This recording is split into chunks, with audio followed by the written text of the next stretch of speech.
Nunca pensé que terminaría hablando de esto en voz alta. Durante años lo mantuve enterrado, como un secreto sucio que solo yo conocía, algo demasiado peligroso para compartir incluso con mi sombra. Pero ya no puedo callar más.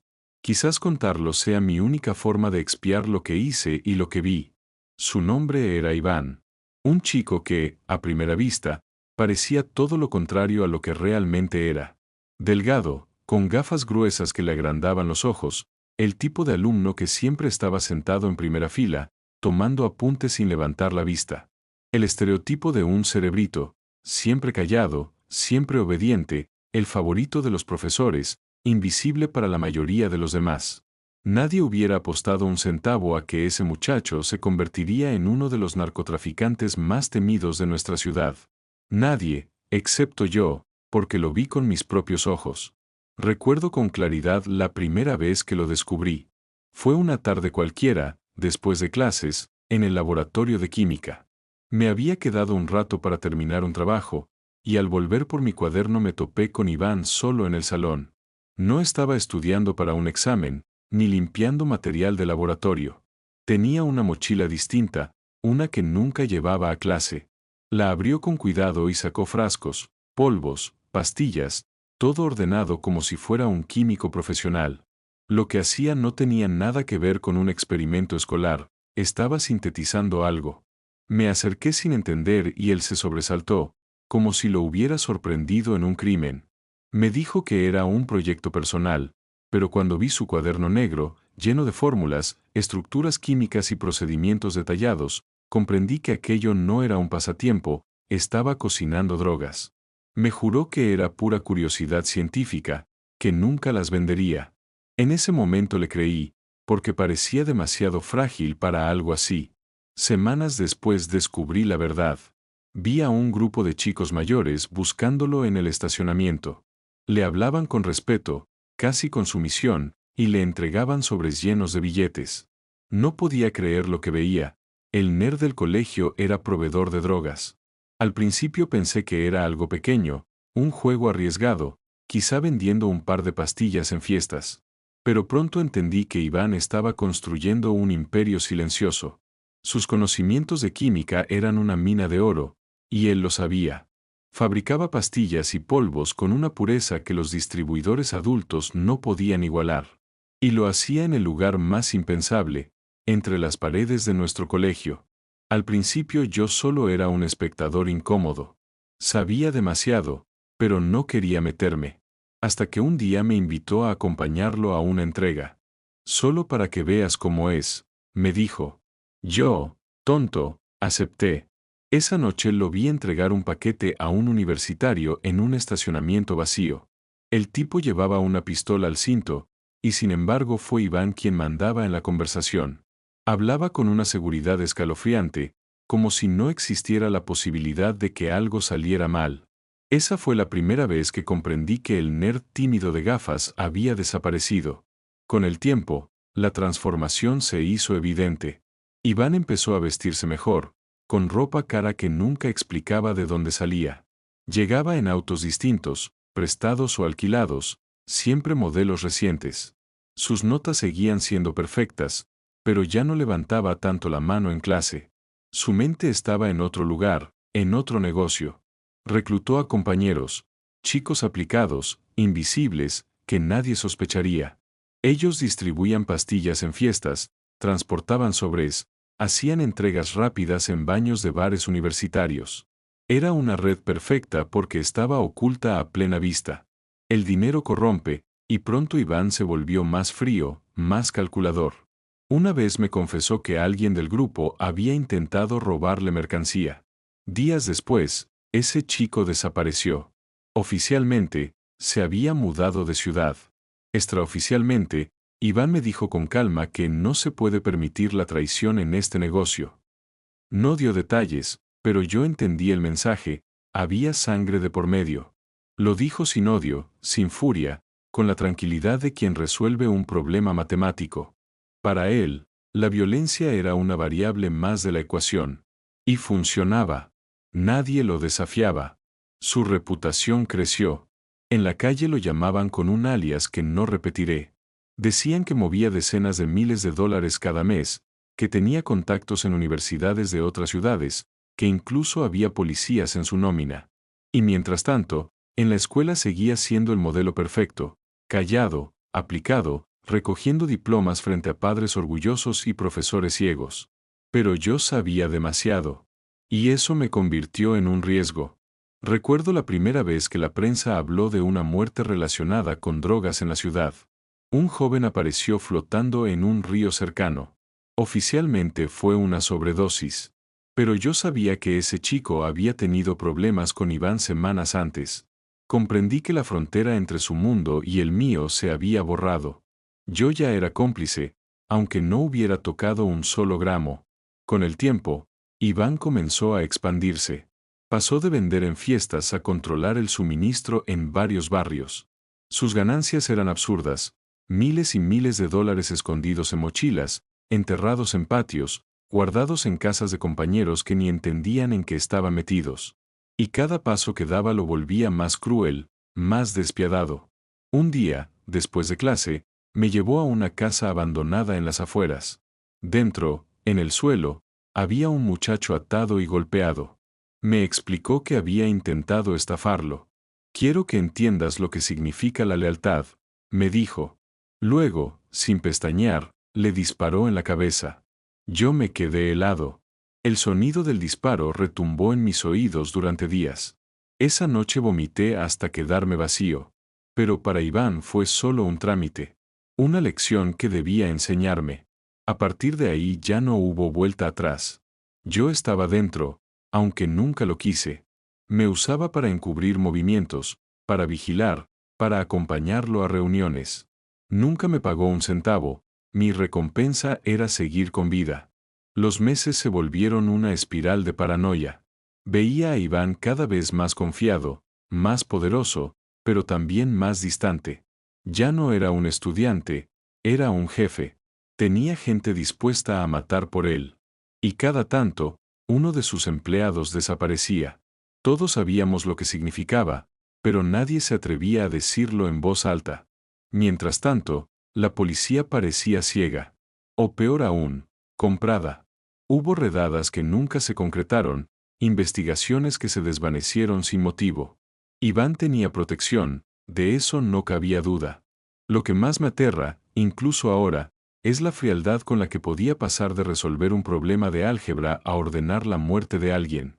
En el mismo día, en la misma hora. Para él no había diferencia, todo era parte de un sistema, y él lo dominaba. Una noche me confesó algo que nunca olvidaré. Dijo que su sueño no era hacerse rico, eso ya lo estaba logrando, sino crear un reino invisible, un imperio que nadie pudiera destruir porque estaba escondido en lo cotidiano, disfrazado de normalidad. Y mirando todo lo que había construido, entendí que ya lo estaba logrando. Pero todo imperio tiene grietas. Y las de Iván empezaron a aparecer cuando un nuevo jugador quiso disputarle territorio. Un grupo más violento, más ruidoso, que no temía enfrentarlo. Fue entonces cuando la sangre corrió de verdad. Iván ordenó ataques, ajustes de cuentas, emboscadas. Las noticias comenzaron a llenarse de cuerpos, de balaceras en la madrugada, de familias destrozadas. Y aún así, nadie sospechaba del nerd de gafas que seguía sacando dieces en sus exámenes. Yo sabía que estaba en peligro. Cada día era una moneda al aire. ¿Sería el próximo en desaparecer? Pero salir no era opción. Una vez que Iván te atrapaba, ya no había salida. Y así, con 17 años, me encontré viviendo dentro de un infierno que nadie más veía. El infierno no llegó de golpe. Fue un goteo lento, como una filtración de agua que poco a poco carcome las paredes hasta que todo se derrumba. Así fue el reinado de Iván, silencioso, invisible, pero cada día más mortal. Yo ya no era un simple testigo. Era parte de su círculo, aunque no quisiera. Me usaba para cosas pequeñas, vigilar una esquina, llevar un mensaje, custodiar un paquete sin hacer preguntas. No podía negarme. Si decía que no, me mataba. Así de simple. Las noches se hicieron más largas, más pesadas. Empecé a dormir con un cuchillo bajo la almohada, aunque sabía que de nada serviría si Iván decidía que mi tiempo se había acabado. A veces soñaba con sus ojos detrás de esas gafas gruesas, mirándome sin emoción, como si calculara una ecuación en la que yo ya no encajaba. El nuevo grupo que intentó arrebatarle territorio no jugaba limpio. Eran mayores, violentos, con conexiones en barrios donde Iván no tenía control. Al principio él trató de negociar, pero no aceptaron. Querían todo. Y entonces Iván se convirtió en lo que siempre había temido que sería, un asesino en serie con recursos ilimitados. Recuerdo la primera emboscada. Una madrugada me llevó en su auto a un descampado. No me dijo qué íbamos a hacer. Solo me pidió que manejara hasta cierto punto. Allí aparecieron 2 camionetas más, cargadas con chicos de nuestra escuela. Sí, estudiantes de 16, 17 años, armados hasta los dientes con pistolas que nunca habían disparado en un examen, pero que ahora blandían como profesionales. Cuando llegaron los rivales, todo se desató en segundos. Los disparos iluminaron la oscuridad, y yo me quedé paralizado, con las manos pegadas al volante. Vi cuerpos caer, escuché gritos de dolor, olí la pólvora y la sangre. Era una guerra, y los soldados eran adolescentes con mochilas y uniformes arrugados. Al final, Iván salió del coche con la calma de siempre, caminó entre los cadáveres como si revisara un examen, y dio órdenes de desaparecer los cuerpos. Esa noche comprendí que había cruzado una línea de la que nunca volvería. Los días siguientes fueron un torbellino. Noticias de balaceras, rumores de desaparecidos, familias llorando a hijos que se habían fugado o que andaban en malos pasos. Nadie, absolutamente nadie, sospechaba que todo estaba orquestado por un chico de gafas que seguía sacando la mejor nota en química. Yo intentaba aferrarme a lo poco de normalidad que me quedaba, ir a clases, fingir que estudiaba, sonreír cuando los profesores me preguntaban cómo iba todo. Pero dentro de mí solo había miedo. Cada vez que el teléfono sonaba, pensaba que era Iván llamándome para una nueva tarea. Cada vez que alguien tocaba la puerta, temía que fueran sus hombres para arrastrarme a una fosa. El dinero empezó a notarse en todas partes. Compañeros que trabajaban para él compraban ropa de marca, celulares nuevos, motos rápidas. Nadie preguntaba de dónde salía tanto lujo. Los profesores murmuraban, pero no investigaban. Y los padres, felices de que sus hijos parecieran progresar, cerraban los ojos. Iván, mientras tanto, se convirtió en una sombra omnipresente. Su palabra era ley. Si decía que alguien debía desaparecer, desaparecía. Si ordenaba una entrega, se hacía sin demora. Lo más aterrador era su frialdad. Nunca gritaba, nunca perdía el control. Daba instrucciones con voz baja, casi cariñosa, como si explicara un problema de física. Y luego la sangre corría. Hubo un día que marcó mi ruptura definitiva con él. Una tarde me citó en una bodega abandonada. Dentro había un chico del colegio, un empleado suyo que había fallado en una entrega.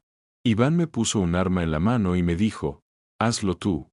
Si quieres seguir vivo, demuestra que eres de confianza. Temblé como nunca en mi vida. El muchacho atado me miraba con ojos de terror, suplicando en silencio. Yo no podía. No apreté el gatillo. Iván me observó con calma, esperó un minuto, y luego, sin inmutarse, disparó él mismo. La sangre me salpicó la cara. Nunca olvidaré ese olor, ese calor pegajoso en mi piel. Algún día tendrás que aprender, me dijo al salir, como si fuera un maestro decepcionado. Esa noche decidí que debía huir. No podía seguir atado a su sombra. Pero escapar de Iván era casi imposible. Sabía dónde vivía, conocía a mi familia, controlaba cada movimiento. Si huía, me mataba. Y sin embargo, empecé a planearlo en secreto. Mientras tanto, su poder crecía. Ya no era un negocio escolar, ni siquiera universitario. Era una red que se extendía por media ciudad. Su dinero llegaba a políticos, a policías, a empresarios. Lo intocable que siempre soñó ser, lo estaba logrando. La violencia escaló. Cada semana había un nuevo cadáver, un nuevo desaparecido. Las fiestas se llenaban de su producto. Los clubes nocturnos eran territorio suyo. Hasta la música de moda hablaba de tipos como él. Y mientras tanto, Iván seguía jugando el papel de estudiante modelo. Esa dualidad era lo que más miedo daba, podía engañar a cualquiera. Un día, finalmente, la policía tocó a nuestra puerta. Yo pensé que era el fin. Pero no. Era solo una redada superficial. Entraron, revisaron, se llevaron a un par de chicos de bajo nivel y nada más. A la semana estaban libres. Iván sonrió cuando me lo contó, todo está bajo control. Entendí entonces que su corrupción llegaba mucho más alto de lo que imaginaba. Mi oportunidad de escapar llegó casi por accidente. Una noche, después de una de sus reuniones, lo vi distraído, hablando por teléfono, confiado de que yo ya estaba domado. Aproveché para huir. Corrí como nunca en mi vida, atravesé calles oscuras, me escondí en un motel barato durante días. No sabía si me buscaban, no sabía si seguiría vivo al amanecer. Llamé a mi familia y les pedí que se fueran de la ciudad. Les rogué sin dar explicaciones. Algunos me creyeron, otros pensaron que estaba loco. Pero yo sabía la verdad, mientras Iván viviera, nadie estaría a salvo. Hoy, años después, escribo esto desde un lugar que no mencionaré. Iván ya no es un estudiante. Es un fantasma en las calles, un nombre que nadie se atreve a decir, un mito urbano que se susurra en bares y escuelas. Algunos creen que está muerto, otros aseguran que aún controla todo desde las sombras. Yo no sé la verdad. Lo único que sé es que sigo mirándome por encima del hombro, esperando ver su silueta con esas gafas gruesas, observándome en silencio, calculando cuándo será mi turno. Porque de algo estoy seguro, para alguien como Iván, los testigos nunca se jubilan. Y yo sigo siendo uno de ellos.